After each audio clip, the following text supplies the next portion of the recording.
যেই দেশের বিভিন্ন দলের নেতাকর্মীরা ভিক্ষুকদের কাছ থেকে পর্যন্ত টাকা তুলে চাঁদা নিয়ে রাজনীতি করে পেট চালায়, মানে তারা কি বললো না বললো এটা নিয়ে আমরা চিন্তা করব।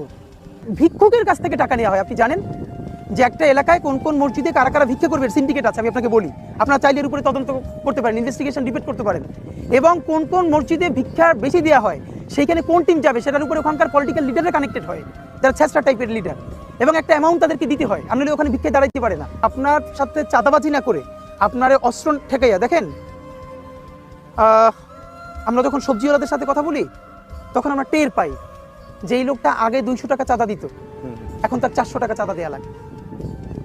শুধু বলে নাই ভয়ে, তাহলে ওই ব্যবসাটুকুনো করে খাবে কি করে? তা আপনি আমাদেরকে বলবেন আমরা ক্রাউড ফান্ডিং করে কি করি, আর আপনি কি করেন? ক্রাউড ফান্ডিং করেন না। আপনি কিভাবে করেন? আপনি আর্মস ফান্ডিং করেন, গিয়ে আর্মস ঠেকাইয়া একটা ভিক্ষুকের কাছ থেকে টাকা নেওয়া হয়, আপনি জানেন।